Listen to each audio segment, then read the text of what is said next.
Ya, selamat datang di modul jaringan komunikasi dan data. Pada modul ini merupakan lanjutan dari modul sebelumnya yang merupakan modul link layer.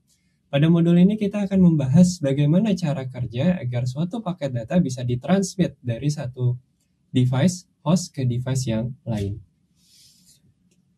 Oke, jadi kalau kita lihat di sini sebuah Ethernet switch ya. Jadi biasanya kita menggunakan device yang namanya switch. Switch ini bisa kalian coba di dalam paket tracer, device-nya ada di sana. Si switch ini memiliki prinsip kerja ya, store dan forward Ethernet frames ya. Jadi dia mencoba untuk melakukan store ya dan memforward Ethernet frames. Kalau kita lihat behaviornya mirip sekali dengan yang namanya router di dalam network layer. Namun nanti kita akan coba lihat perbedaan mendasarnya ada di bagian mana. Ya, jadi dia melakukan atau mencek incoming frame ya dari MAC address ya. Seperti kita tahu bahwa identifier di dalam link layer di sini kita menggunakan kombinasi MAC address dan IP address untuk bisa mengirimkan satu paket data dari satu tempat ke tempat yang lain. Berikutnya transparan ya. Host itu tidak tahu di sana ada switch. Namun kalau router ya, host pasti tahu bahwa hop router untuk keluar yang mana. Ya karena dia butuh itu untuk misalnya ke jaringan internet. Tapi kalau di sini switch di sana tidak ada IP address-nya. Ya, jadi host tidak tahu bahwa di situ ada switch. Ya. Dan prinsip kerjanya di sini adalah plug and play dan self learning. Ya, di sini kata kuncinya adalah plug and play, self learning, transparency, dan dia melakukan store dan forward. Store dan forwardnya mungkin sama. Transparannya router tidak setransparan switch. Ya. Jadi kalau kita mencolokkan suatu device, ya, suatu device dari komputer kita ke dalam switch, maka komputer kita itu nggak tahu di situ ada switch. Ya, ya dia bisa dapat koneksi, tapi dia nggak tahu bahwa itu peran dari switch. Dan di sini tulisannya adalah, atau bisa kita bilang plug and play dan self learning. Artinya pada saat switch bekerja, dia itu belajar. Ya. Di sini dia bisa melakukan simultaneous connection, ya, transmisi. Dia bisa melakukan secara simultan, ya, paket dari satu tempat ke tempat lain secara bersamaan. Misalnya dari A ke A aksen atau B ke B aksen dalam waktu yang bersamaan, dia bisa melakukan hal tersebut. Ya. Di sini switch melakukan buffer paket. Ya. Nah, di sini dia bisa melakukan switching dari A ke A aksen, dari B ke B aksen, dan dapat melakukan pengiriman secara simultan tanpa tabrakan. Ya. Namun kalau kita membicarakan di wireless connection, ya ada mekanismenya supaya nggak tabrakan. Nanti ada namanya CSMA/CD, collision diffusion. Artinya kita berusaha agar antar satu paket dengan paket yang lain tidak bertabrakan satu sama lain. Bertabrakan itu kan ya seperti kita tahu kalau secara simultan otomatis kan dia harus melakukan switching secara cepat. Ya, ada kemungkinan pada saat melakukan switching secara cepat terdapat benturan atau collision antar satu paket dengan paket yang lain. Nah, di sini juga ada kata-kata namanya full duplex ya. Incoming link but no collision atau full duplex. Kalau full duplex bisa kita bilang itu ada dua arah ya. Misalnya saya dari A ya, saya mengirimkan paket dari A ke B misalnya dengan full duplex. Jadi ada jalur dari A ke B dan ada jalur dari B ke A. Jadi kayak dua arah. Masing-masing punya jalurnya sendiri. Ya. Namun itu dienkapsulasi di dalam si switchingnya.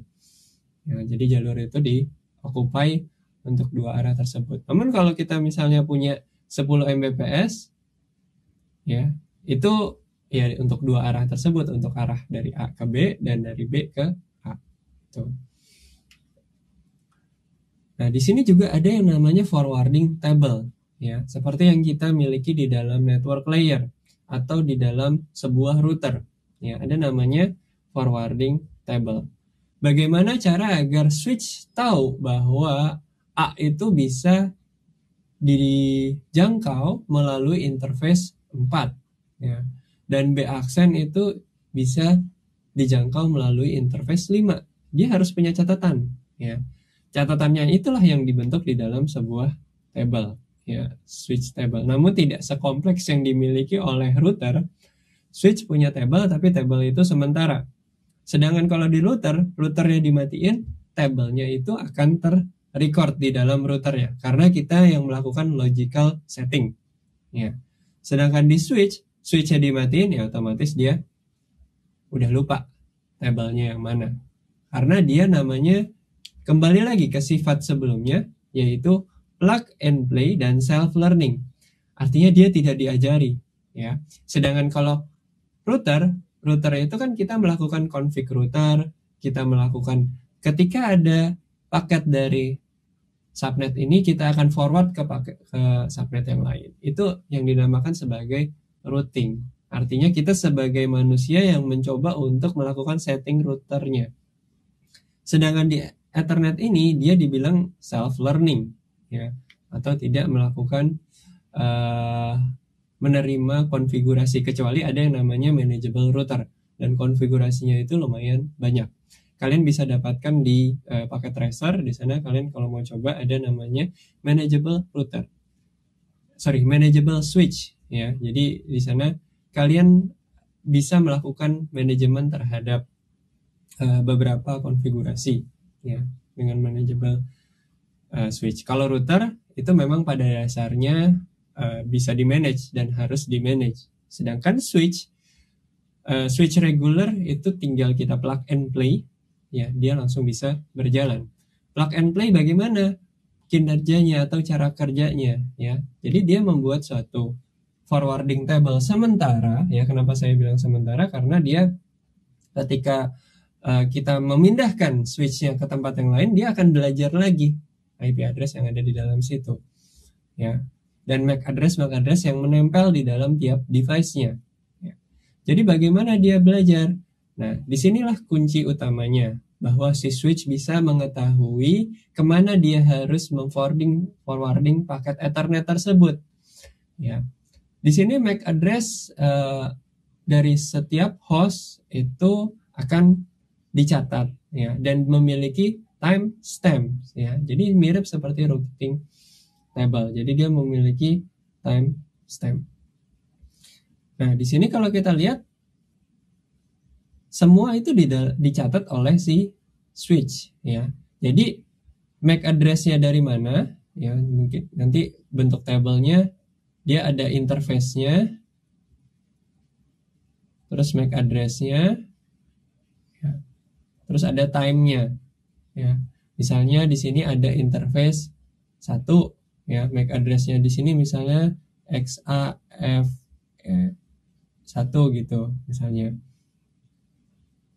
Time-nya misalnya 1 gitu ya. Jadi catatannya seperti itu. Nanti interface-nya misalnya interface 3. Interface ini merepresentasikan lubang Ethernet-nya ya. Jadi kalau kita lihat di Ethernet itu kan terdiri dari misalnya rata-rata ada yang 24 port ya, ada yang 16 port, ada yang 8 port, ada yang 4 port juga.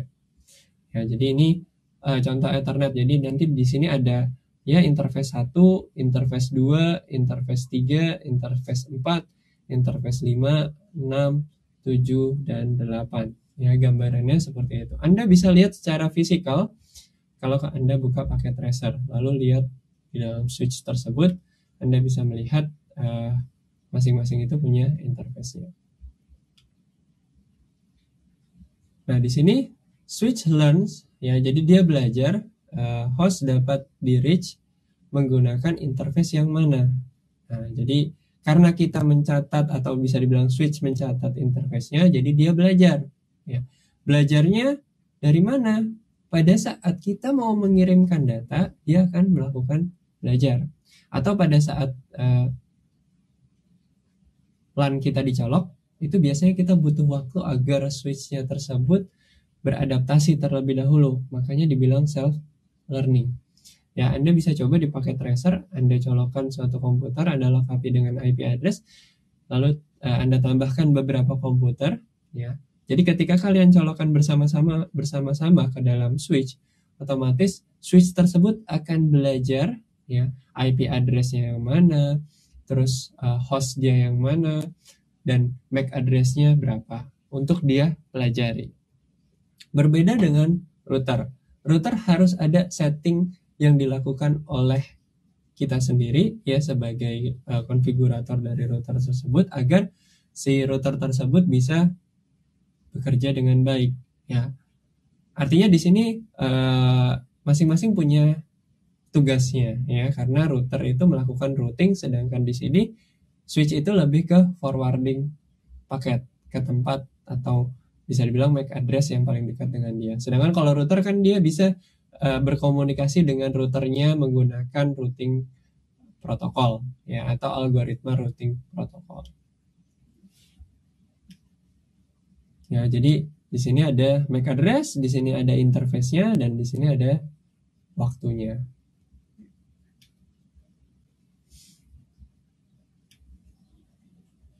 Nah, cara bekerja dari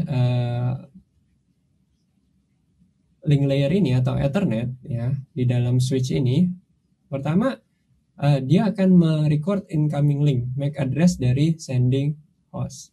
Ya, dia melakukan indexing dengan melakukan atau mencatat MAC destination address.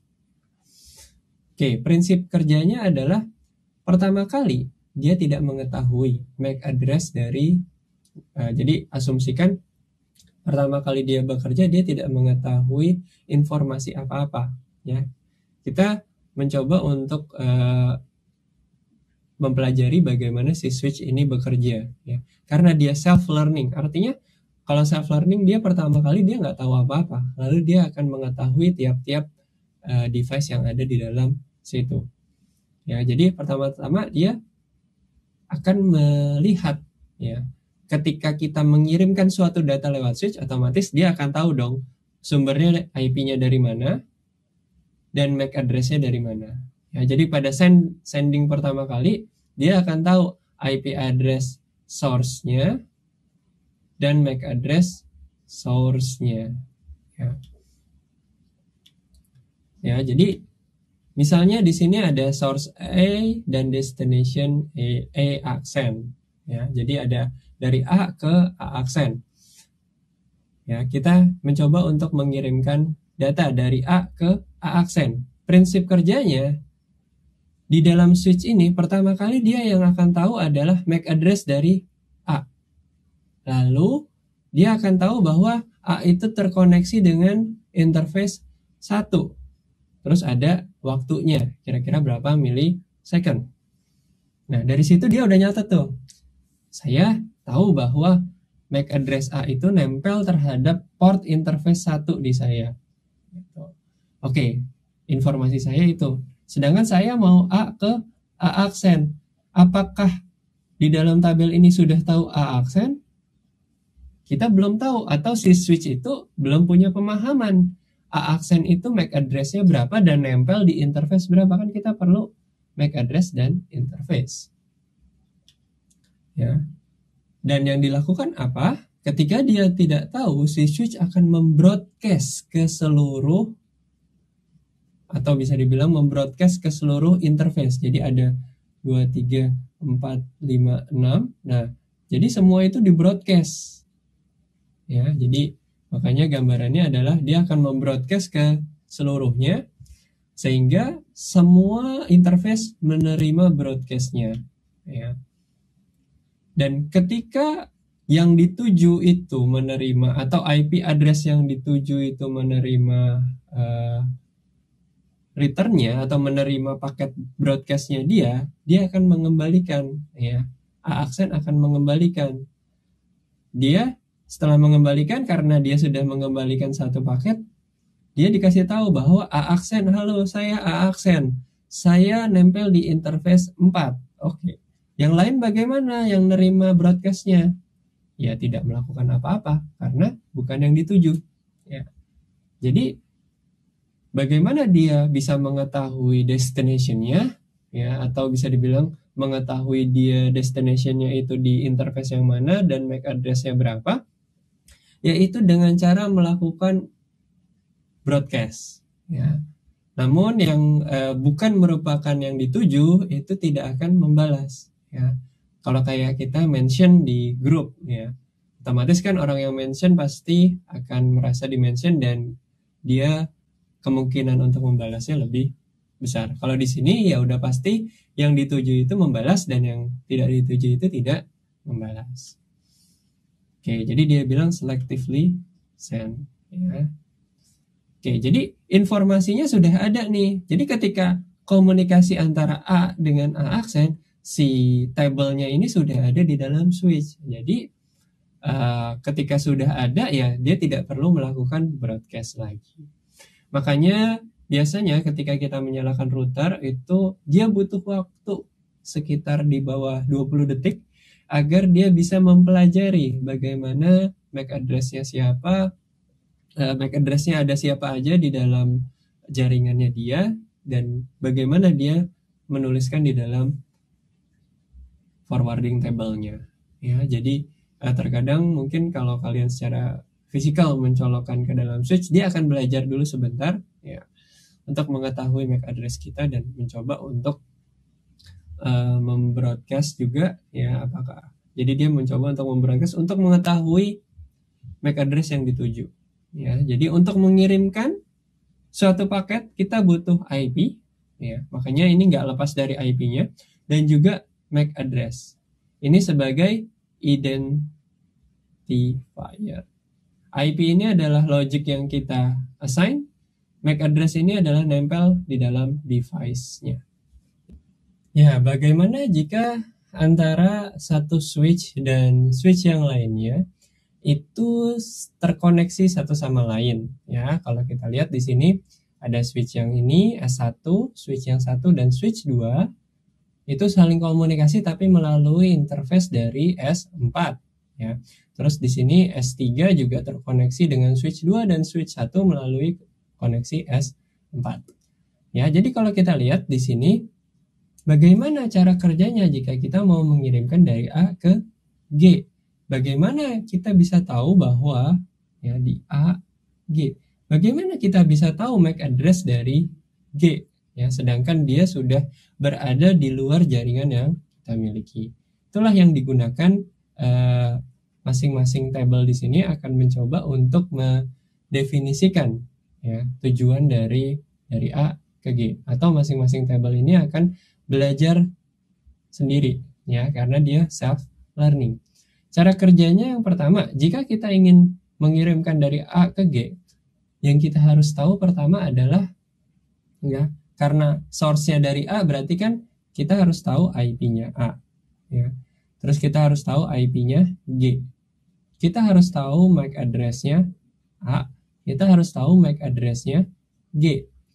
IP ini kan sudah at least di level aplikasi kita bisa definisikan, ya. Artinya gini, source IP-nya A ke G itu kan kayak udah perintah, artinya sudah terdefinisi. Saya mau ke G, berarti IP G-nya sudah ada, IP A-nya sudah ada, MAC address A-nya sudah ada. Karena kan ini asal mula paket itu, berarti kan MAC address A-nya terdefinisi. Yang nggak kita punya di sini adalah MAC address G, ya. Dan dia nempel di interface mana? Kalau IP A dan MAC address A itu nempel di interface 2. Kalau IP G dan MAC address G itu nempel di interface berapa? Dan juga MAC address-nya juga MAC address berapa, MAC address G itu apa gitu. Jadi kan belum tahu, ya. Source-nya bisa diketahui karena kan itu awal mula. Nah, misalnya di S1, ya. Di S1, ya. Kita punya berapa table di sini, ada S4, ada S2, ya. Terus ada S3 misalnya.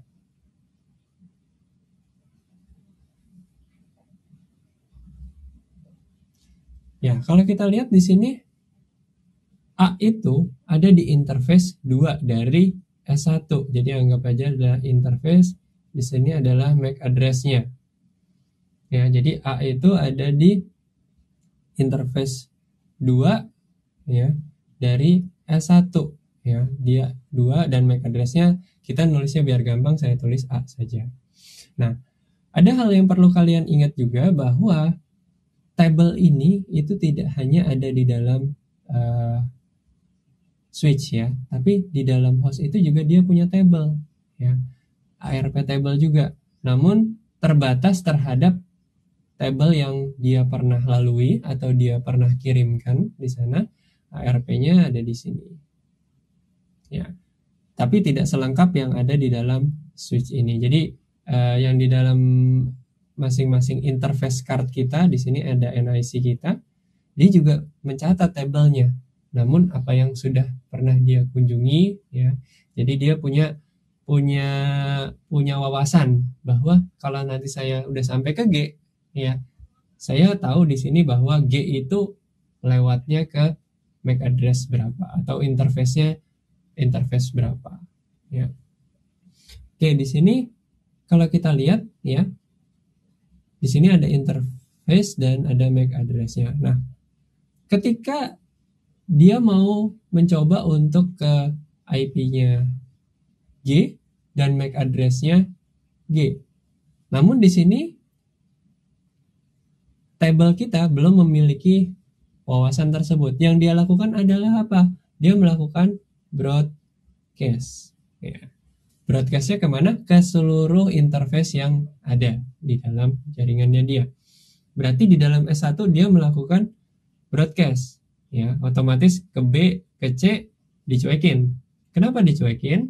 Broadcastnya sampai, tapi karena nggak dimention, ya otomatis B dan C juga nggak ngebalas, nggak dimention. Kenapa? Karena bukan IP address-nya. Jadi tahu diri nih, B dan C tidak melakukan balas. Nah, broadcast itu juga pasti jalan dong ke interface 1. Nah, karena sinyal broadcast ini jalan ke sini dan pada S4 ini juga dia nggak punya tabelnya di dalam S4 ya. Karena baru. Ya, kalau kita lihat S4 di sini kosong. Ya. Dia nggak punya tabelnya di S4. Lalu dari S4 tersebut broadcast lagi dengan source dengan destination yang diminta, yaitu IP dan IP-nya. Di broadcast ke semua, otomatis semua interface 1, 2, 3 dapat dong. Di broadcast juga ke sini. Di bagian ini otomatis nggak ada yang balas ya. Di bagian ini ya barulah ada yang balas. Tapi sebelumnya karena paketan broadcast itu udah sampai di sini, otomatis S4 belajar nggak di sini? S4 belajar bahwa ada kalau kita mau ke host A atau MAC address-nya A ya, jadi dengan MAC address-nya A, jadi ada MAC address A, itu kita bisa ke interface 1 ya. Karena kan kita lagi jalan nih ke sana, sedangkan lagi broadcast. Sama juga ketika dia ke sini ya, atau ketika dia masuk ke dalam switch yang ini, masuk ke dalam switch ini, switch 2 akan belajar. Di sana ada 1 dan ada A gitu. Switch 3 juga karena udah di broadcast ya. Sorry, ini interface 2, ini interface 2. Sorry. Untuk yang S4 itu untuk yang ke A dia akan 1, sedangkan untuk yang S2 dia untuk yang ke A itu lewatnya akan 1 juga ya. Artinya lewat sini untuk ke A. Yang S2 juga lewat sini. Di S3 bagaimana? Karena broadcastnya juga udah nyampe dan dari asalnya itu udah ketahuan dari A, berarti dia asalnya itu dari 1 ya. Dan dia masuk ke sini kan lewat jalur 1 dan itu adalah MAC address A.